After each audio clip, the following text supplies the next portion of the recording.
செந்தில் பாலாஜி அவர்களின் அரசியல் தொடக்கம்ங்கிறது எப்படி இருந்தது? எந்த ஒரு வாய்ப்பையும் மிக சரியாக பயன்படுத்திக் கொள்வார். மிக விரைவாக சிலரை கவர்ந்து விடுவார். இப்போ 2006க்கு முன்னாடியே அவர் கரூர் மாவட்ட செயலாளராக ஆயிடுறார். முதலில் அவர் செல்வி ஜெயலலிதா பேரவை செயலாளரானார். அதன் பிறகுதான் மாவட்ட செயலாளரானார். ஒரு முறை பிறந்த நாளுக்கு தமிழகம் முழுவதும் ரத்த தானம், டிரான்ஸ்போர்ட் கார்பரேஷன் எம்ப்ளாயிஸ். அப்போ அவளுக்கு பண்ணி என்னாச்சு, அது it was made in Guinness record. கட்சி நடவடிக்கைகள் நிறைய நடத்துவார். திருப்பி செய்வது, அதுல ஒரு தாராளம் காட்டுவது, அது அவருடைய வளர்ச்சிக்கு மிக முக்கியமான பிளஸ் பாயிண்ட். ஆனால் செல்வி ஜெயலலிதாவின் நேரடி அன்புக்கு பாத்திரமானவராகத்தான் இருந்தார். நான் சில இடங்களில் படிச்சது செல்ல பிள்ளையா கூட பார்த்தாங்க செந்தில் பாலாஜியை. அவருடைய பெர்ஃபார்மன்ஸ் இஸ் ஆல்சோ குட். 10 ரூபாய்க்கு ஒரு நல்ல தரமான மினரல் வாட்டர் பாட்டில் கிடைக்கும் என்பதை கொண்டு வந்தவர் அம்மா செந்தில் பாலாஜி தான். அம்மா குடிநீர். MR Vijayabaskar Senthil Balaji fight. அவரை கொண்டு போய் அரவக்குறிச்சியில் போடுகிறார். ஆனால் அரவக்குறிச்சியிலும் அவர் வென்று விடுகிறார். அது அவருடைய திறமை. போக்குவரத்து துறை அமைச்சர் ஆகிறாரு. அதற்கு பிறகு அடுத்தடுத்த ஸ்டெப்புக்கு போயிட்டே இருக்காரு. எங்க இருந்து சார் வீழ்ச்சிங்கிறது தொடங்கும்? Performing minister. நீங்கள் ஒரு பெர்ஃபார்மிங் மினிஸ்டர் சார். இப்போதும் அந்த முக்கியத்துவத்தை அவர் எப்படி பெற்றார் என்றால், உங்களுடைய அந்த கேள்விக்கு அங்கே விடை கிடைத்துவிடும். யார் வலிமையாக இருக்கிறார்களோ அவர்களை கவர்வதில் அவர் வல்லவர். என்ன இருந்தாலும் கெட்டிக்காரம்பா, வித்தியாசமாக செய்யார், நல்லா ஆர்கனைஸ் பண்ணுறான் என்று இன்றைய முதலமைச்சரே அவரை பற்றி கமெண்ட். அவர் சேர்ந்த உடனே கரூர் மாவட்ட பொறுப்பாளர், அடுத்து கொங்கு மண்டல பொறுப்பாளர்னு பல பொறுப்புகள் கிடைக்குது. இப்படி அரசியலில் தனித்துவமாக இருப்பவர்கள் அவ்வளவு சீக்கிரம் ஃபேட் அவுட் ஆகிவிட மாட்டார். இப்போ வெளியே வந்தாலும் மந்திரி ஆவார். பார்ட்டிக்குன்னு எல்லா பார்ட்டிக்குமே சில நீடடு, அந்த நீடடை சரியாக.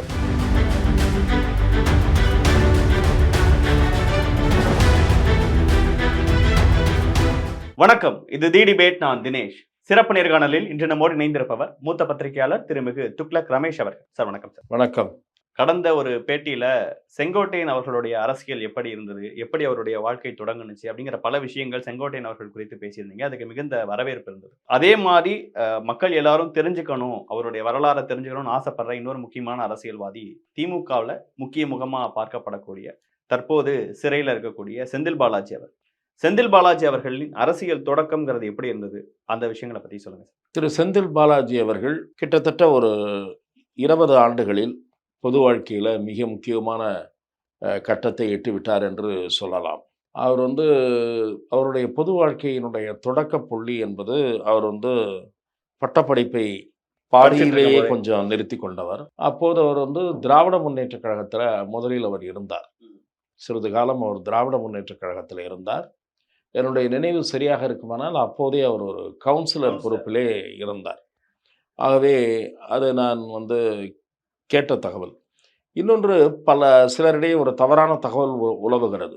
அவரை பற்றி விமர்சிக்கும் போது, அவர் பல கட்சியிலே இருந்தவர் என்று விமர்சனங்களை வைக்கிறவர்கள் ஒரு தவறான தகவலை சொல்கிறார்கள்.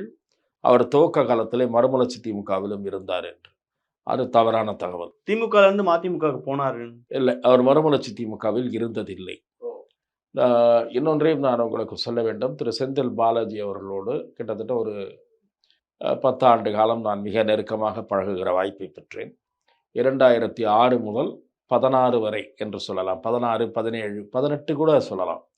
12 ஆண்டு காலம் திமுகவில் சேர்றதுக்கு முன்னாடி வரைக்கும், திமுகவில் சேருவதற்கு முன்பு வரைக்கும். அதன் பிறகு திமுகவில் சேர்ந்து ஒரு சில மாதங்களை தவிர பிறகு எனக்கும் அவருக்கும் இடைவெளி ஏற்பட்டு விட்டது.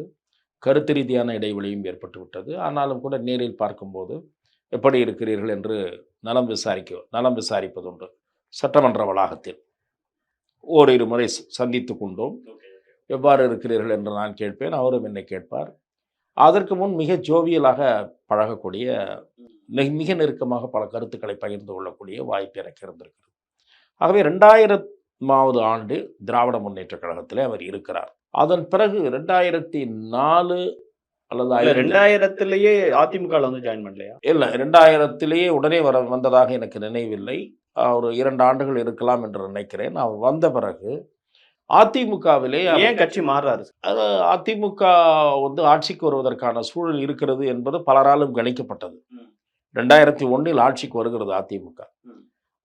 நீங்கள் சொன்னது போல உடனே கூட வந்திருக்கலாம். எனக்கு கரெக்டாக ஞாபகம் இல்லை, அந்த பீரியட் ஞாபகம் இல்லை. நான் சொல்வதைப் போல அவர் சட்டமன்ற உறுப்பினர் ஆன பிறகு தான் எனக்கு பழக்கம். 2006க்கு அப்புறம் தான் படம். 6லிருந்து நல்ல பழக்கம். அதற்கு முன்பு அவர் எப்படி ஒரு கடகடன்னு ஒரு குயிக்கா வந்தார் என்பதற்கு நான் அறிந்த தகவல், விசாரித்து அறிந்த தகவல், அவர் வந்து அதிமுகவில் இணைந்த பிறகு அப்போது அதிமுகவினுடைய மாணவர் அணி செயலாளராக இருந்த முன்னாள் சட்டமன்ற உறுப்பினர் திரு வி.பி. கலைராஜன், அவர் இவருக்கு கரூர் மாவட்டத்திலே மாணவர் அணி பொறுப்பை அளிக்கிறார். அந்த மாணவர் அணி பொறுப்பு என்பது இவருக்கு ஒரு நல்ல எந்த வாய்ப்பையுமே திரு செந்தில் பாலாஜியிடம் ஒரு விஷயம் என்னன்னா, எந்த ஒரு வாய்ப்பையும் மிக சரியாக பயன்படுத்தி கொள்வார். தன்னுடைய பணியின் மூலம் ஒரு வித்தியாசமான முறையில் பணியாற்றுவதன் மூலம், அது குறித்து நான் பிறகு சொல்லுகிறேன். அவர் மிக விரைவாக சிலரை கவர்ந்து விடுவார். அவர் ஆற்றுகிற பணியின் வாயிலாக அல்லது அவர் அணுகுகிற முறை மூலமாக, பழகுகிற விதத்தின் மூலமாக பிறரை மிக எளிதில் ஈர்க்கக்கூடிய தன்மை வாய்ந்தவர். அப்படித்தான் அவர் வந்து பலரது கவனத்தையும் ஈர்த்தது அந்த வகையில் தான். அதிமுகவிலேயே கூட இணைந்த பிறகு திரு கலைராஜன் ஒரு பொறுப்புக்கு காரணமாகிறார். ஆனால் அடுத்த கட்ட உயர்வு அவரே மேக் பண்ணிக்கும். மாவட்ட மாணவர் அணி செயலாளரா ஒரு பொறுப்பை வந்து வி.பி. கலைராஜன் ஃபர்ஸ்ட் கொடுக்கிறாரு. ஆமா, மாவட்ட துணை செயலாளர் அல்லது மாணவர் அணி செயலாளர் என்று நினைக்கிறேன். அதன் பிறகு அங்கிருந்து அவருடைய கிராஃப் ஏறுகிறது அல்லவா, அது அவரே எடுத்துக்கொண்ட முயற்சி. என்ன பண்ணாரு சார்?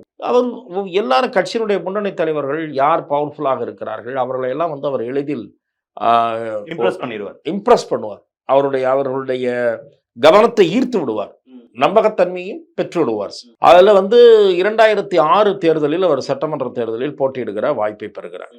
அதற்கும் கலைராஜன் அவர்கள் ஓரளவு உதவி இருந்தாலும் கூட அவர் வந்து அதற்குள் அதிமுகவில் செல்வாக்காக இருந்தவர்களுடைய நட்பை பெறுகிறார், அணுக்கத்தை பெறுகிறார். நீங்க சொல்றது புரிஞ்சுக்கணும்னா சசிகலா குடும்பத்தினர் மட்டுமல்ல, அது பின்னாளில் இன்னும் டெவலப் ஆகிறது. அத இருந்தாலும் கூட அதிமுகவில் அப்போது யாரெல்லாம் கொஞ்சம் பவர்ஃபுல்லாக இருக்கிறார்களோ அவர்கள் கவனத்தையும் ஈர்க்கிறார்.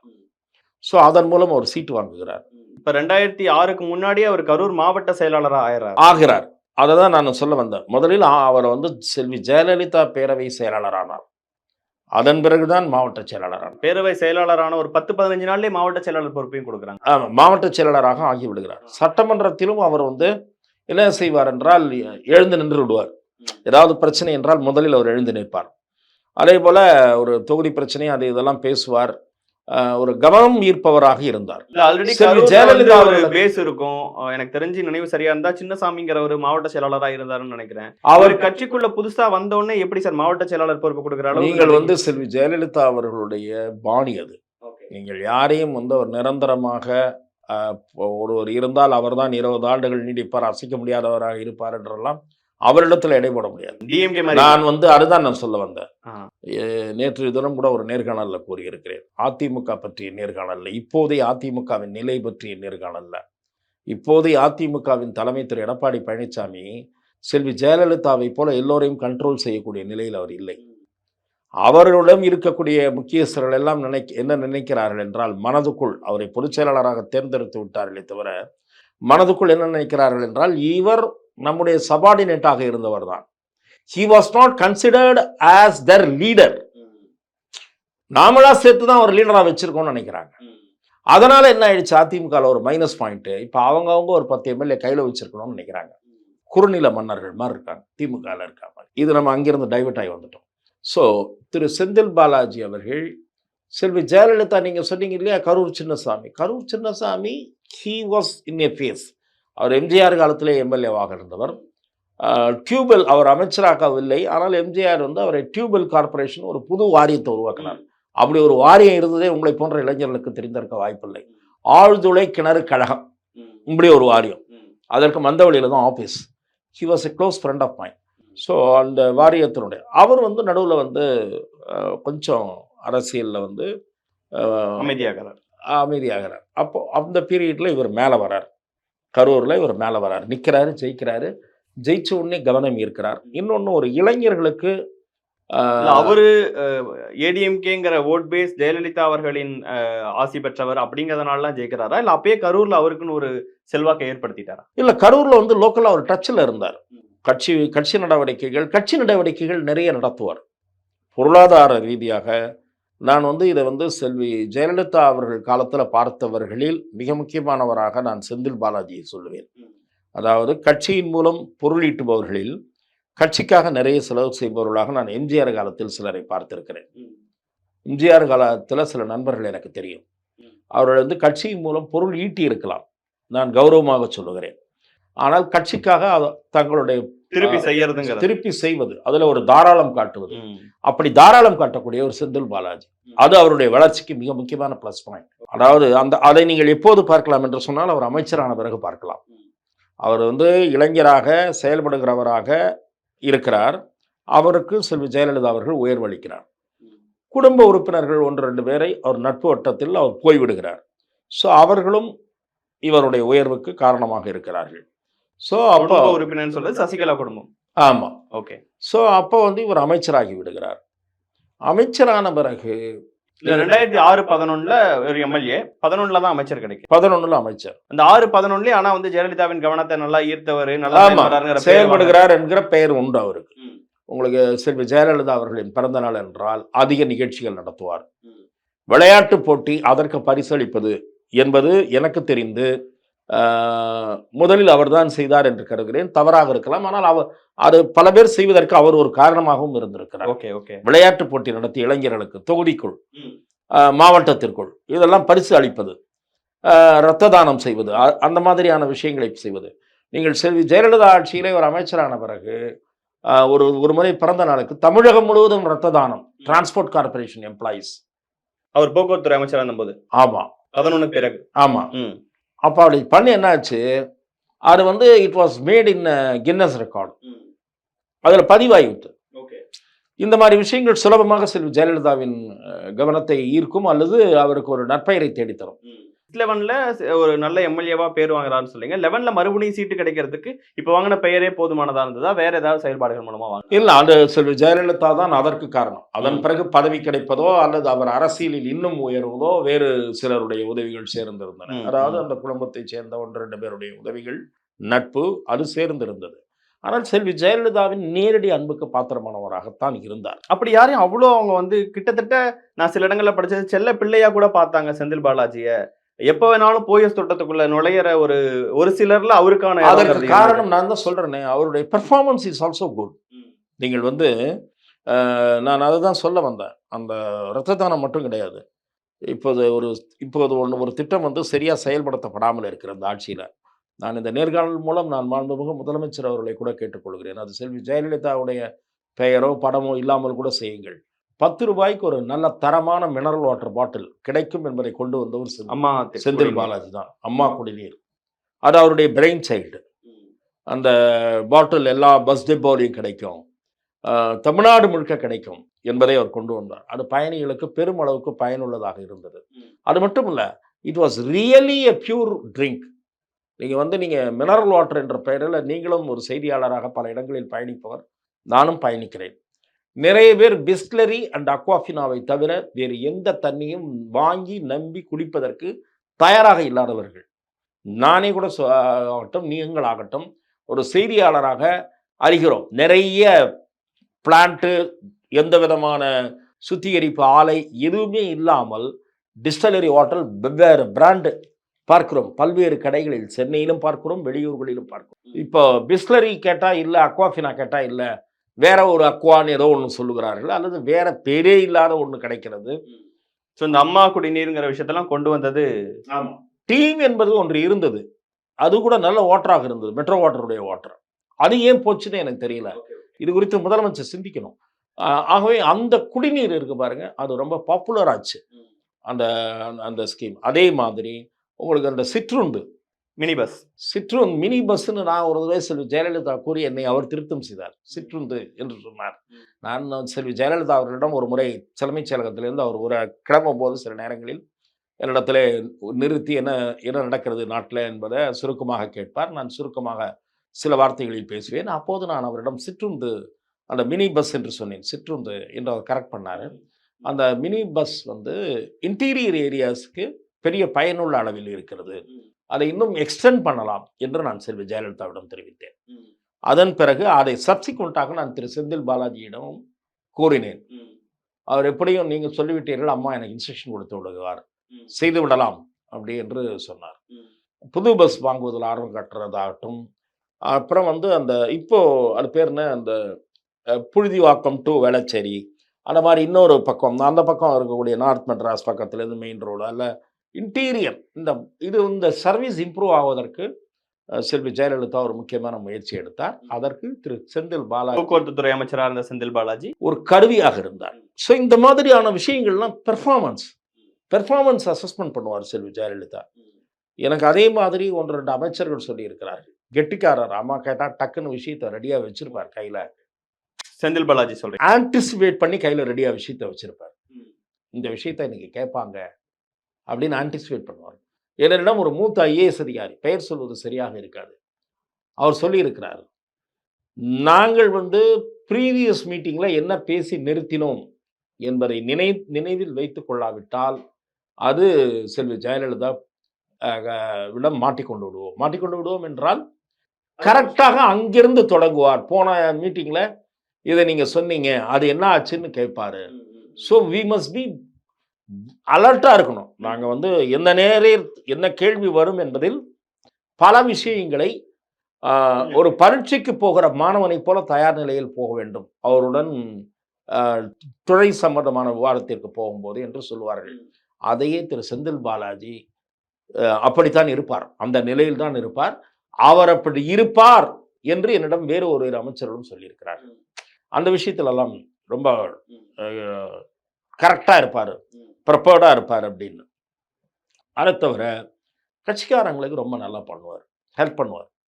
ஹெல்பிங் ஹேண்ட் இஸ் ஆல்வேஸ், அது ஒரு அவருடைய கரம் நீளும். நான் ஏற்கனவே செங்கோட்டையன் அவர்கள் விஷயத்தில் சொன்னது போல ஒரு தாராளமாக உதவிக்கரம் என்பது அவர் செய்யக்கூடியவர் என்கிற அந்த பேரையும் எடுத்திருந்தார். இதெல்லாம் தான் அவருடைய வளர்ச்சி. அவருடைய வளர்ச்சி ஆரம்பிக்குது, போக்குவரத்து துறை அமைச்சர் ஆகிறாரு, அதற்கு பிறகு அடுத்தடுத்த ஸ்டெப்புக்குன்னு போயிட்டே இருக்காரு. எங்க இருந்து சார் வீழ்ச்சிங்கிறது தொடங்குது? நீங்க எங்கே வந்து யாரெல்லாம் வந்து, நான் அதை விரிவாக பேசக்கூடாது, இருந்தாலும் நீங்கள் கேட்பதற்காக சொல்லுகிறேன். யார் நீங்கள் சொன்னது போல அவருடைய வளர்ச்சிக்கு உதவிகரமாகவும் இருந்திருந்தார்களோ அவர்களோடு அவர் மிக நெருக்கமாக இருந்தார், அல்லது அந்த செல்வாக்கை அவர் பயன்படுத்தி கொண்டிருக்கிறார் என்று போட்டு கொடுக்கும்போது அதுவே நெகட்டிவாகவும் மாறும். புரியுறதா உங்களுக்கு? அதாவது யாரோடு அவர் ரொம்ப அவருடைய வளர்ச்சிக்கு உதவினார்கள் என்று கூறப்பட்டதோ அவர்களிடம் அவர் அதீத முக்கியத்துவம் செலுத்துகிறார், அல்லது அங்கே முக்கியத்துவமாக இருக்கிறார் அவர் என்று அவரை பற்றி ஒரு சரி தகவல்கள் சரியாகவோ தவறாகவோ மிகைப்படுத்தியோ கூறப்பட்டன. அது ஒரு முக்கியமான டேர்னிங் பாயிண்ட். அவர்கிட்ட இந்த மினிஸ்டர் பதவியை வாங்குறது, மாவட்ட செயலாளர் பதவியிலிருந்து அவங்கள மறுபடியும் மாத்துறது, அந்த நேரத்தில் அப்போது அமைச்சர்களாக இருந்த 1-2 முக்கிய அமைச்சர்களாக இருந்தவர்களுடைய அதிருப்திக்கும் அவர் ஆளாகி, இது அந்த கூட இருந்த சக அமைச்சர்கள் 1-2 பேருடைய அதிருப்திக்கும் ஆளாகிவிட்டார். அதற்கு காரணம் அவர் என்ன பண்ணிவிட்டார் என்றால், அம்மா அவர்களிடம் மிகுந்த முக்கியத்துவம் இருந்தபோது அவரிடத்திலே ஒரு கூட்டம் சேர ஆரம்பித்தது. அப்போ என்ன பண்ணுவார், விசிட்டர்ஸ் பார்க்கறதுல சில நேரங்களில் டிலே பண்ணுவார், 1-2 நேரங்களில் ஃபோன் எடுக்க மாட்டார். இதெல்லாம் ஒரு மைனஸ் பாயிண்டாக அவரிடம் பார்க்கப்பட்டு அதன் காரணமாக ஏற்பட்ட அதிருப்தி சிலரிடையே ஒரு இதுவாக மாறியது, பொறாமையாகவோ அல்லது இவருக்கு எதிர்வினையாற்றுவதற்கான சந்தர்ப்பத்தை காத்திருப்புங்கிற தன்மையாகவோ மாறியது. அது அதற்கு அவருடைய பல மூத்த தலைவர்கள் ஜெயலலிதா அவர்களுடைய அமைச்சரவையில் இருக்காங்க, கட்சியில் இருக்காங்க. இவர் ஃபர்ஸ்ட் டைம் மினிஸ்டர் ஆகிறாரு. வயசாகவும் 2 பேத்துக்கும் பல மூத்த தலைவர்களோட கம்பேர் பண்ணும்போது ரொம்ப இளம் வயசுக்காரரு. அவ்வளோ முக்கியத்துவம் பெற அளவுக்கு மற்றவங்களாவும் சிறப்பாக பணியாற்றவங்க இருந்திருப்பாங்க. அவங்களெல்லாம் தாண்டி போய தோட்டத்தின் கதவுகள் எப்போதும் திறந்திருக்கக்கூடிய ஒரு மனிதராக இருக்காரு சார். அவர் பெர்ஃபார்மிங் மினிஸ்டர். நீங்கள் ஒரு பெர்ஃபார்மிங் மினிஸ்டர், ஒரு பார்ட்டிக்கு ரிசோர்ஸ் அதுவும் தேவை, அதற்கு உதவக்கூடியவராகவும் இருந்தார். சார், இப்போதும் அந்த முக்கியத்துவத்தை அவர் எப்படி பெற்றார் என்றால், உங்களுடைய அந்த கேள்விக்கு அங்கே விடை கிடைத்துவிடும். யார் வலிமையாக இருக்கிறார்களோ அவர்களை கவர்வதில் அவர் வல்லவர். எப்படி பவர் சென்டர்ஸை அவர் மிக ஒரு வசீகரிக்கக்கூடிய காரணம் கிரவுண்ட்ல ஒரு பெரிய ஆதரவு அவர் வச்சிருக்காருங்கிறனாலயா, இல்ல அதை தாண்டின செயல்பாடுகள் அப்படின்னு? செயல்பாடுகள் முக்கியமானது. நீங்க தேர்தல் நீங்க பாத்தீங்கன்னா, நான் இடைத்தேர்தல்கள், அவர் பொறுப்பேற்ற தேர்தல், பொது தேர்தல், அவர் பொறுப்பேற்ற பகுதி, இங்கெல்லாம் நான் போயிருக்கிறேன். மற்றவர்கள் இடங்களுக்கும் போயிருக்கிறேன். செல்வி ஜெயலலிதா அவர்களோடு கிட்டத்தட்ட ஒரு 15 ஆண்டுகள் மிக நெருக்கமாக பழகக்கூடிய வாய்ப்பு கிடைத்த காரணத்தால் அவர் கலந்து கொள்கிற பெரும்பாலான நிகழ்ச்சிகளுக்கு நான் போயிருக்கிறேன். அப்படி போகிற சமயத்தில் செல்வி ஜெயலலிதா அவர்கள் பாராட்டும்படியாக மிகச்சிறப்பாக நிகழ்ச்சி ஏற்பாடு செய்யக்கூடியவர்கள் என்று மிகச்சிலரைத்தான் நான் சொல்லுவேன். அவர்களில் ஒருவர் செந்தில் பாலாஜி, அவர்களில் முக்கியமானவர் செந்தில் பாலாஜி. அப்படி ஒரு நேர்த்தி இருக்கும். அவர் நடத்துகிற நிகழ்ச்சியில் ஒரு நேர்த்தி இருக்கும், திட்டமிடல் இருக்கும், ஒரு வித்தியாசமான தன்மை இருக்கும். அதை பத்தி கொஞ்சம் சொல்லுங்களேன் சார். எப்படி மற்றவர்களை தாண்டி வித்தியாசமா எப்படி களத்துல செயல்படுவார்? இல்ல நான் சொல்வது, ஒரு நிகழ்ச்சியில எந்த சொதப்பலும் இருக்காது. எத்தனை மணிக்கு எங்க வர வேண்டும் என்று எந்த நிகழ்ச்சி குறிப்பிடப்படுகிறதோ அத்தனை மணிக்கு அங்க வந்து மிகச்சிறப்பாக ஒரு கிரவுட் அசம்பிள் ஆகி இருக்கும். ஏற்பாடுகள் நன்றாக இருக்கும். அளிக்கப்படுகிற வரவேற்பு முறையில் ஏதாவது வித்தியாசம் இருக்கும். இந்த செண்டை மேளம் வச்சு இது பண்ணுறது, இப்போ ஒரு பெண்கள் நிறைய பேரை ஒரே மாதிரி சீருடை அணிய வைத்து நிற்க வைத்து வரவேற்பளிப்பது, இப்படி பெண்கள் கூட்டம் அதிகமாக இருந்தால் அம்மாவுக்கு பிடிக்கும். இந்த மாதிரியெல்லாம் சிந்தித்து செய்வார். அந்த அவர் ஏற்பாடு செய்கிற நிகழ்ச்சியில் சொதப்பல் இருக்காது. வேற 1-2 பேர் சொதப்பி திட்டி வாங்கினவங்களும் எனக்கு தெரியும்.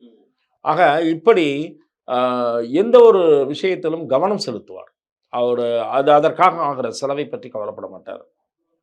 இதுவும் அவருடைய வளர்ச்சிக்கு உதவி இருக்கிறது. நான் சொன்ன மாதிரி போக்குவரத்து துறை, இரத்த தானமாகட்டும், அதே மாதிரி அந்த பஸ் ஆகட்டும், இப்படி அரசு சம்பந்தப்பட்ட விஷயங்களாகட்டும், கட்சி சம்பந்தமாக அவர் நடத்துகிற ஒரு கூட்டமாகட்டும், நீங்க அதை இப்ப கூட பார்க்கலாம். நீங்க திராவிட முன்னேற்ற கழகத்துல கூட முதலமைச்சரே கமெண்ட் அடித்ததாக நான் பெயர் குறிப்பிட விரும்பவில்லை. மிக முக்கியமான திராவிட முன்னேற்ற கழக பிரமுகர் ஒருவர் எனக்கு சொன்னார், என்ன இருந்தாலும் கெட்டிக்காரன்பா, வித்தியாசமா செய்யாரு, நல்லா ஆர்கனைஸ் பண்றான் என்று இன்றைய முதலமைச்சரே அவரை பற்றி கமெண்ட் அடித்திருக்கிறார்.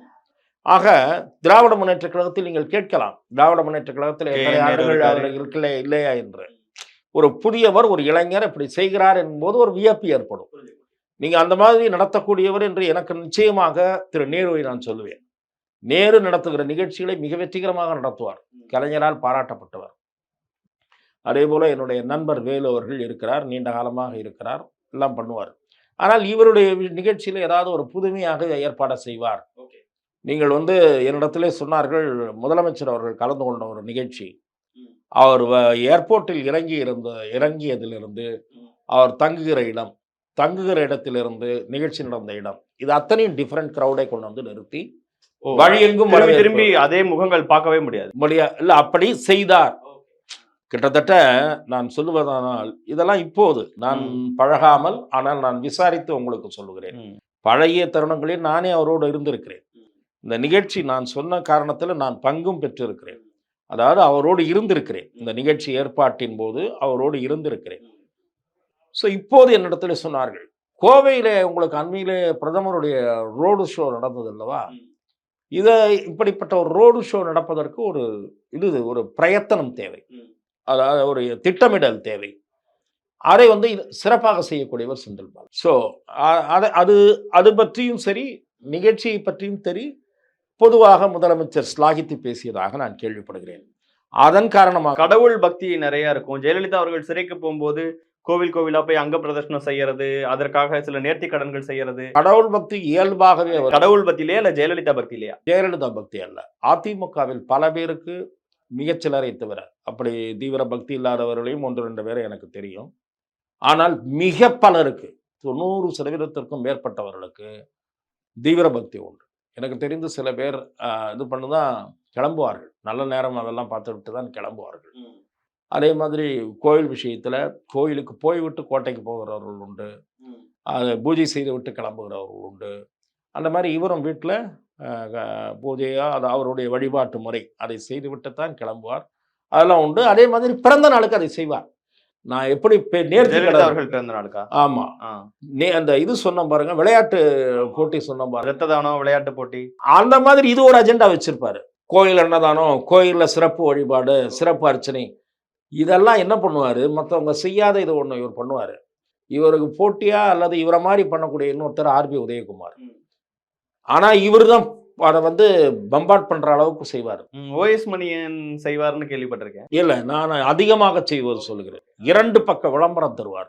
Centre spirit. விளம்பரம்னா பேப்பர்ல. பேப்பர்ல 2 பேஜஸ் சென்டர் ஸ்பிரிட். மற்றவங்களாவது என்ன பண்ணுவாங்க, கட்சி பத்திரிகையில் வந்தா அது போதும், அதை கொடுத்துடணும், மக்கள் குரல்ல கொடுப்பாங்க. அடுத்தது அதிமுக ஆதரவு ஏடு. இவர் என்ன பண்ணுவார், செலவாச்சுனாலும் பரவாயில்ல தினத்தந்தியில கொடுப்போம், வேற இன்னொரு பத்திரிகையில் கொடுப்போம் அப்படின்னு கொடுப்பார். அதுவும் நல்லா பார்க்குற மாதிரி வரணும் அப்படின்றதுல கவனமாக இருப்பார். வாசகங்கள் போடுறதுலையும் ரொம்ப கவனமாக இருப்பார். அந்த அவங்கள புகழ்ந்து போடுற வார்த்தைகள் அதெல்லாம் அவர் பார்ப்பார். சரியா இருக்கா சார்னு என்னைய கூட கேட்டிருக்காரு. நல்லா இருக்கா சார், சரியா இருக்கா சார், ஏதாவது தப்பா இருக்கா சார், ஏதாவது தப்பா இருந்தால் சொல்லுங்க அப்படின்வார். இப்படி பார்த்து பார்த்து நேர்த்தியாக செய்யக்கூடியவர். ஆனால் அவர் சறுக்கியதும் ஒரு இதனால தான். அது சொல்லக்கூடாது. என்னன்னு சொல்றது, ஆர்வம் என்பதோ அல்லது கவனம் என்பதோ ஒரு அளவுக்கு இருப்பதுல தப்பு வராது. ரொம்ப ஆர்வத்தில் போய் அடுத்த கட்ட வளர்ச்சியை நோக்கி நகரணுன்றதெல்லாம் அப்படி ஒரு இது எல்லாருக்கும் மேலே வரணும் அப்படி என்று கருதி ஒரு அதீதமான ஒரு இன்ட்ரெஸ்ட்ல ஒரு சில வேலைகளில் ஈடுபட்டு விட்டாரோ என்பதுதான் அதுல என்னுடைய பார்வை. நீங்க வந்து கொஞ்சம் வெளிப்படையா சொன்னீங்கன்னா மக்களுக்கு புரியும். இல்ல சொல்றேன், ஓபிஎஸ் இடத்த நம்ம பிடிக்கணும், இல்ல இன்னொரு அடுத்த அடுத்த அடுத்த அடுத்த இடத்துக்கு போகணும், அந்த 4 பேர்ல ஒருத்தரா வந்துடணும். அம்மாவுக்கு எப்போ 4 பேர் முக்கியம். 4 அணின்னு ஒரு கட்சி டீம். 4 அணின்னா அந்த 4 பேரை தான் கூப்பிட்டு கேட்பாங்க. அந்த 4 பேர் மாறிட்டே இருப்பாங்க. பெரும்பகுதி இருந்தவர் ஓபிஎஸ். ஓபிஎஸ் அவர் அந்த ஸ்லாட்லேருந்து எப்போவுமே நகரல அம்மா இருந்தப்போ. மற்றவங்க 3 பேர் மாறிட்டே இருப்பாங்க. மாறி இருக்காங்க. விஸ்வநாதன் இருந்திருக்காரு, வைத்தியலிங்கம் இருந்திருக்காரு, அந்த 4வது ஸ்லாட்ல முனுசாமி இருந்திருக்காரு. முனுசாமி மாறி பழனியப்பன் வந்திருக்காரு. இப்படி நடந்திருக்கு, ரொட்டேஷ் ஆகிருக்கு. செங்கோட்டையன் முதல்ல இருந்தார் தேர்தலுக்கு முன்னாடி. தேர்தலுக்கு பிறகு கொஞ்ச காலம் தான் இருந்தார். அப்புறம் he was dropped from the cabinet. So ஆகவே அந்த 4 பேர்ல ஒருத்தராக ஆகணும்ன்றது கூட அவருடைய எண்ணமாகும். ஜெயலலிதா சிறைக்கு போகும்போது இவங்க பேரையும் பரிசீலிச்சாங்களா சார் சிஎம் ஆகிறதுக்கலாம்? நான் அப்படி நினைக்கவில்லை. அவர் அந்த குடும்பத்தினருக்கு வேண்டியவராக இருந்தாரே தவிர அவர் அந்த அந்த அந்த பரிசீலனையில் இருந்தார் என்று நான் கருதவில்லை. சொல்லப்போனால் அப்போ ஒரு மந்திரி சபையில் இல்லை. ஓகே, அப்பதான் அவர் அதுல இருந்து ரிலீஸ் பண்ணியிருந்தாங்க. ஆமா, அவர் இல்லை. அவர் 2வது முறை வாய்ப்பு கொடுத்ததை கூட அவருக்கு கரூரில் கொடுக்கவில்லை, அரவக்குறிச்சியில் தான் கொடுத்தார்கள். திரு விஜயபாஸ்கர் அவர்கள், எம்ஆர் விஜயபாஸ்கர் நான் சொல்வது, இவருக்கு பிறகு அவர் கேபினட்டில் இடம்பெறுவதற்கு 1-2 உட்கட்சியில் இருந்தவர்கள் தான் காரணம். அம்மா அவர்கள் அவரை டிஸ்டன்ஸ்ல. எம்ஆர் விஜயபாஸ்கர் செந்தில் பாலாஜி ஃபைட் அதிமுகலேயே 2 முகங்களா கரூர்ல இருந்தவங்க, அதை பத்தி கொஞ்சம் சொல்லுங்க சார். இல்ல, அதுதான் நான் சொன்னேனே, 1-2 பேருடைய அதிருப்திக்கு அவர் ஆளானார். அவர்கள் இவருடைய வீழ்ச்சிக்கான டயத்தை பார்த்துக் கொள்ள. இல்ல, இப்ப இவர் மாவட்ட செயலாளர் இருந்தார், அப்ப எம்ஆர் விஜயபாஸ்கர் ஒன்றிய செயலாளர் தான் இருந்தார். அதுக்கு பிறகு நான் சொல்வது டிராப் ஆன பிறகு விஜயபாஸ்கர் மேலே வந்து விடுகிறார். ஆனாலும் அம்மா அவர்கள் சீட்டு கொடுக்காமல் இவரை இது பண்ணி விடவில்லை. ஆனால் வேற இடத்துல மாத்தி கொடுக்கிறார்கள். அங்கேயும் வென்று விடுகிறார். ஒருவேளை அவர் உடல்நிலை, அம்மா அவர்களுடைய உடல்நிலை கரூர்ல, ஆனா எம்ஆர் விஜயபாஸ்கர் மிக சொற்ப வாக்குகளை தான் வெற்றி பெற்றார். அதற்கு இவர் சரியாக வேலை பார்க்கல, இல்லை இவருடைய ஆளுங்க சரியா வேலை பார்க்கல, இந்த மாதிரியான வதந்திகள் இருந்தது. அது வதந்தி என்றுதான் நான் பார்க்கிறேன். அது எவ்வளவு தூரம் உண்மை என்று எனக்கு தெரியாது. ஆனால் கரூரில் அவர் செல்வாக்கான கட்சிக்காரர்கள் எல்லோரையும் வளைத்து வைத்து விட்டார். யாரு? எம்ஆர் விஜயபாஸ்கர். திரு செந்தில் பாலாஜி. ஓகே, அவரை கொண்டு போய் அரவக்குறிச்சியில போடுகிறார்கள். ஆனால் அரவக்குறிச்சியிலும் அவர் வென்று விடுகிறார். அது அவருடைய திறமை. அவர் வெல்றாரு. ஆனா இவர் இவ்வளவு நாள் பார்த்துட்டு இருந்த போக்குவரத்து துறையை எம்ஆர் விஜயபாஸ்கர் கொடுக்குறாங்க. அது செல்வி ஜெயலலிதா அவர்களுடைய அதிருப்தி நீடித்ததற்கு காரணம். ஆனால் என்னுடைய பார்வையில் ஒருவேளை செல்வி ஜெயலலிதா அவர்கள் உடல்நலக் குறைவு காரணமாக அவ்வளவு விரைவில் அவர் மரணம் அடைந்திருக்காமல் இருந்திருந்தால் மீண்டும் கூட அவர் அமைச்சர் ஆகியிருப்பார். அந்த திறமை அவருக்கு உண்டு. அம்மாவிடம் அனுதாபம் தேடிக்கொள்ளக்கூடிய அதற்கான வழிமுறைகள் அறிந்தவர் அவர். மறுபடியும் சீட் வாங்க தெரிஞ்சவர், கேபினெட்லேயும் பொறுப்பு வாங்கவும் தெரிஞ்சிருக்கும், வாங்கியிருப்பார் என்பதுதான் என்னுடைய பார்வை. திரு விஜயபாஸ்கருடைய பெர்ஃபார்மன்ஸில் அம்மா அவர்கள் எதிர்பார்த்த அந்த ரிசல்ட் இல்லாமல் போகக்கூடிய வாய்ப்பு ஏற்பட்டிருந்தால் வைங்க, அல்லது வேறு யாராவது கூட ட்ராப் பண்ணக்கூடிய சூழ்நிலை வந்திருந்தால் வைங்க, ஒரு ஷஃபிளிங் பண்ணும்போது மறுபடியும் பாலாஜியை தூக்கி கொண்டு வந்து போட்டிருக்கலாம். ஏனென்றால் அப்படி நடக்கக்கூடிய வாய்ப்பு உண்டு. அம்மாவிடத்திலே அந்த வாய்ப்பு உண்டு. அம்மா வந்து டிராப் பண்ணவர்களுக்கு சில நேரங்களில் திறமையாளர்களை மறுபடியும் அங்கீகரித்திருக்கிறார். ஒரு கோபத்தில பண்ணுவார். அதற்கு நான் ஒரு உதாரணம் சொல்ல வேண்டும் என்றால், மதிப்புக்குரிய என்னுடைய நண்பர் திரு சி.வி. சண்முகம் அவர்களை சொல்லலாம். Thiru C V. Shanmugam once he was dropped from the cabinet. But Amma அவரை மறுபடியும் கேபினட்டுக்கு கொண்டு வந்தார்கள். ஏனென்றால் அவர் வந்து ஒரு பலர் இவரை மாதிரி செங்கோட்டையன் அவர்களுக்கும் கூட மீண்டும் வாய்ப்பு வந்து மினிஸ்டர் கொடுத்தாங்கன்னு நினைக்கிறேன். இல்ல, செங்கோட்டையன் அவர்கள் அம்மாவின் மறைவுக்கு பிறகுதான் அந்த வாய்ப்பை பெற்றார். அம்மாவின் மறைவுக்கு பிறகு கூவத்தூரில் நடைபெற்ற அந்த சம்பவங்களுக்கு பிறகுதான் அவர் அந்த வாய்ப்பை பெறுகிறார். திரு சி.வி. சண்முகம் அப்படி அல்ல. அம்மாவே மறுபடியும் அந்த வாய்ப்பை கொடுத்தார். சி.வி. சண்முகம் ஒரு நிர்வாகம் தெரிந்தவர். எப்படி இவர் டிரான்ஸ்போர்ட்டர் எல்லாம் பார்த்தாரோ, இந்த மாதிரி சண்முகம் எஜுகேஷன் சப்ஜெக்ட்ல ரொம்ப தரோவா இருப்பார். அவர் வந்து லா அண்ட் எஜுகேஷன் ரெண்டும் பார்த்தாரு. ஹி இஸ் வெரி தரோ இன் இஸ் சப்ஜெக்ட். அதே மாதிரி பார்ட்டி ஒர்க்லையும் ஹி இஸ் சின்சியர். டிஎம்கேவை எதிர்ப்பதிலையும் ஒரு வலிமையாக இருக்கக்கூடியவர். ஸோ அம்மா வந்து அதனால accommodated him back in the cabinet. அது திரு செந்தில் பாலாஜிக்கும் நேர்ந்திருக்கும். இதை வைத்து நான் சொல்லுகிறேன். செந்தில் பாலாஜி அவர்கள் இப்ப ஃபேஸ் பண்ற கேஸும் அந்த போக்குவரத்து துறை அமைச்சரா இருந்தபோது அந்த இடத்துல எல்லாம் சில தவறுகள்லாம் செஞ்சாரா? நான் வழக்கு இப்போது நீதிமன்றத்தின் முன் இருப்பதால் நான் போக விரும்பவில்லை. பொதுவாக நான் திரு செங்கோட்டையன் அவர்களை பற்றி கூட சொன்னேன் உங்களிடம். செங்கோட்டையன் லஞ்சம் வாங்கி கொண்டு போட்டார் என்று சொல்ல முடியாது. பல பேருக்கு உதவி செய்திருக்கிறார். உதவி செய்தவர்கள் வாங்கியிருக்கலாம் என்று இதே நேர்காணலில் நான் பதிவு செய்திருக்கிறேன். இப்போது திரு செந்தில் பாலாஜி குறித்த வழக்கு நீதிமன்றத்தின் முன் இருப்பதால் அதற்குள் நான் அந்த வழக்கின் தன்மைக்குள் போக விரும்பவில்லை. அது நீதிமன்றத்தில் அவர் அந்த வழக்கை சந்திப்பார், நிச்சயமாக சந்திப்பார் என்று நான் இல்ல எவ்வளவு சார் விசுவாசமா இருப்பாரு தலைமைக்கு, கையில பச்சை குத்தி இருப்பாருன்னா அப்படி விசுவாசமாக இருக்கக்கூடியவர் தான். ஒரு கட்சியில் நீங்கள் வந்து விசுவாசம், ஒரு கட்சியில் ஒரு நெருக்கடி ஏற்படுகிற போது ஒருவர் வெளியேறுகிறார். அப்படி வெளியேறுகிற காரணத்தால் அவர் விசுவாசம் இல்லாதவர் என்று நான் யாரையுமே தூற்ற தயாராக இல்லை. நான் திரு செந்தில் பாலாஜியை விமர்சித்திருக்கிறேன். வேறு அரசியல் காரணங்களின் அடிப்படையில் நான் விமர்சித்திருக்கிறேன். திராவிட முன்னேற்ற கழக தலைவருடைய பேச்சை வைத்து இவரை கோட் செய்து நான் விமர்சித்திருக்கிறேன். ஆனால் நீங்கள் வந்து செல்வி ஜெயலலிதா மேலே விசுவாசம் இல்லாமல் இப்போது அவர் பேசுவாரா என்று கேட்டால் பேச மாட்டார் என்பதுதான் என்னுடைய நம்பிக்கை. அப்படி பேசினால் அவர் வந்து அவர் இருக்கிற பொசிஷனுக்கு is not making his justice to his position நான் நினைப்பேன். What you are today you owe to Jayalalithaa, you owe to DMK no. அந்த மாதிரி ஜெயலலிதாவுக்கும் பங்கு இருக்கிறது இன்றைய உங்களுடைய அரசியல் நிலையில். அவர் விசுவாசம் அல்ல, சிலருக்கு சில நேரங்களில் கட்சியில் நெருக்கடி ஏற்படும். அதற்கு நான் உதாரணம் சொல்ல வேண்டும் என்றால் ஒரு சிறிய உதாரணத்தையே சொல்லுகிறேன். வேடிக்கையாக இருக்கும். இரண்டு கட்சிக்குள் இருந்த ஒரு சிலருடைய துன்புறுத்தல்கள், அவர்களுடைய தங்களை தொடர்ந்து சீண்டிக் கொண்டிருந்தது அல்லது எதிர்வினையாற்றி கொண்டிருந்தது, தங்களுடைய வளர்ச்சியை தடுத்தது. அதன் காரணமாக திமுகவுக்கு போனார்கள். இவரை யார் துன்புறுத்தினார்களோ அவரும் பின்னாடியே போய்விட்டார். இந்த நகை முரண் நடந்திருக்கிறது. உதாரணமாக நான் உங்களுக்கு சொல்ல வேண்டும் என்றால், நீங்க யாரும் புரியலையே, நான் சொல்லுகிறேன். என்னுடைய இனிய நண்பர் கம்பம் செல்வேந்திரன், அவர் அதிமுகவில் சிறந்த பேச்சாளர். சொல்லப்போனால் மறைந்த டாக்டர் காளிமுத்து அவர்களுக்கு பிறகு அதிமுகவில் உருவெடுத்த ஒரு சிறந்த சொற்பொழிவாளர் கம்பம் செல்வேந்திரன். நாடாளுமன்ற உறுப்பினராக இருந்தார். அவர் வந்து அதிமுகவிலிருந்து விலகுவதற்கு செல்வி ஜெயலலிதாவின் அன்புக்கு பாத்திரமானவர். அவர் அதிமுகவிலிருந்து விலக வேண்டிய நிலை இப்போது திமுகவில் இருக்கிறார். கலைஞர் இருந்தபோது நல்ல முக்கியத்துவம் இருந்தது. இப்போது அவ்வளவு முக்கியத்துவம் இல்லை அவருக்கு.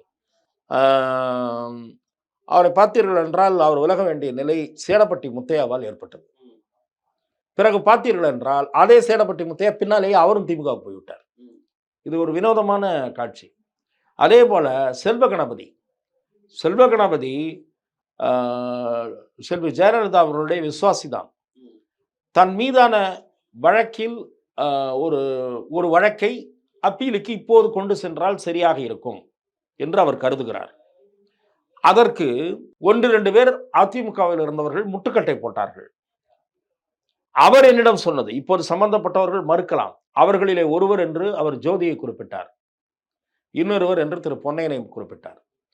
அந்த ஜோதி செல்வகணபதி திமுகவுக்கு போகிறார். தன் மீதான வழக்கும் இதுவாகிறது, தன்னை தொடர்ந்து கட்சியிலும் அழுத்தி கொண்டிருக்கிறார்கள் என்கிற நிலையில் அவர் திமுகவுக்கு போகிறார். பின்னாடி அந்த ஜோதியின் டிஎம்கே போயிட்டார். இது எப்படி இருக்கு? ஆகவே நான் எதற்காக சொல்கிறேன் என்றால், அவர் டிஎம்கேக்கு போனார் என்பதற்காக அவர் வந்து ஒரு யாருக்கும் விசுவாசமாக இருக்க மாட்டார், நம்பத்தகாதவர் என்று சொல்ல நான் தயாராக. தினகரன் அவர்களுடைய தளபதியா கட்சிக்குள்ள அங்க பிரச்சனைகள் ஏற்பட்ட போதும், தன்னுடைய எம்எல்ஏ பதவி போன போதும் கூட நின்னவரு. என்ன பிரச்சனை சார் அவங்களுக்குள்ள? ஏன் மறுபடியும் டிஎம்கேக்கு வந்தார்? அரசியல் ரீதியாக அதிமுகவில் அவரை ஏற்றுக்கொள்வதற்கு சிலர் தடையாக இருந்தார்கள். அதிமுகவில் பயணிப்பதற்கு அவர் விருப்பத்தோடு தான் இருந்தார். 1, 2 பிரமுகர்கள் அவரை ஏற்றுக்கொள்ளலாம் என்று சொன்னார். நீங்க அ தினகரன் அணியிலிருந்து அதிமுகவுக்கு வரத பத்தி பேசுறீங்க. நான் அதிமுக தினகரன் அணியில என்ன பிரச்சனைன்னு கேட்கிறேன். இல்ல நான் சொல்லுவது அதிமுக அப்போது வந்து மறுபடியும் பெரும்பாலானோர் வந்து விட்டார்கள். அப்போது இருந்தவர்கள். உங்களுக்கு தெரிந்திருக்கும் என்று நினைக்கிறேன். அந்த அணி சமயத்தில தேர்தல் சமயத்திலேயே அ அவர் திமுகவுக்கு போய் போட்டியிடுவதற்கு முன் அவரை வந்து அதிமுகவில் ஏற்றுக்கொள்ளலாம் என்று 1, 2 பேர் விரும்பினார்கள். அவர் அதிமுகவில் இணைந்து செயல்படத்தான் விரும்பினார்.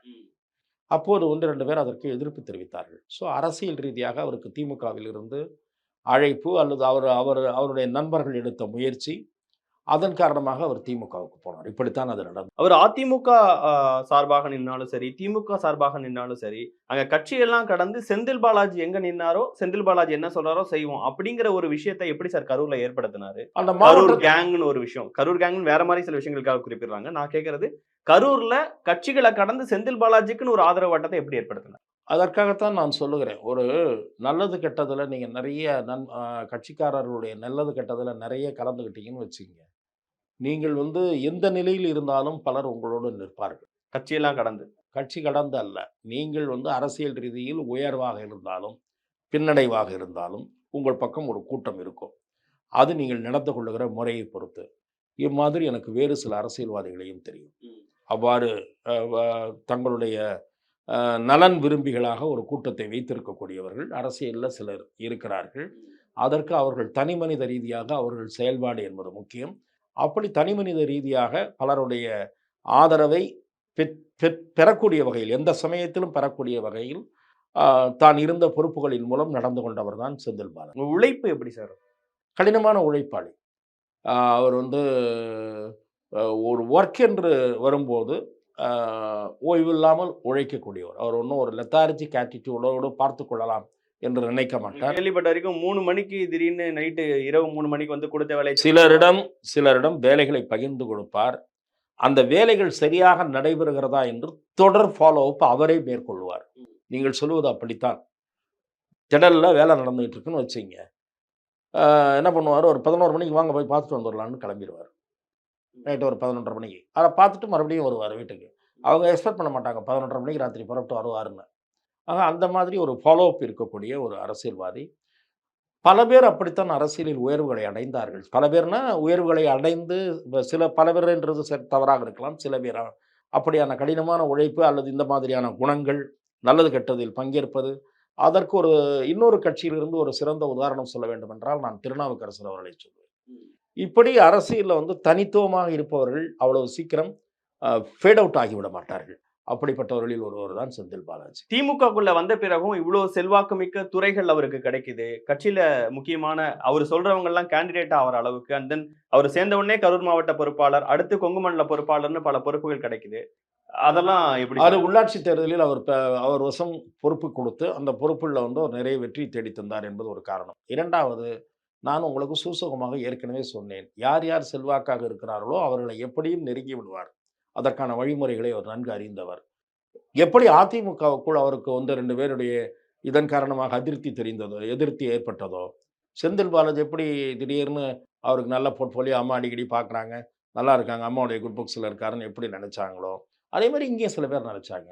அதையும் மீறி தான் அவர் நீடித்துக் கொண்டிருந்தார். இப்போது வெளியே வந்தாலும் மந்திரி ஆவார். ஆனா அது வந்து பெர்ஃபார்மன்ஸும் ஒரு காரணம். பார்ட்டிக்குன்னு எல்லா பார்ட்டிக்குமே சில நீடட் இருக்கு. அந்த நீடடை சரியாக பண்ணுவார். இவ்வளவு நேரம் செந்தில் பாலாஜி அவர்கள் குறித்து பலருக்கும் தெரியாத பல விஷயங்களை பகிர்ந்துகிட்டதுக்கு மிக்க நன்றி சார். வாய்ப்புக்கு நன்றி.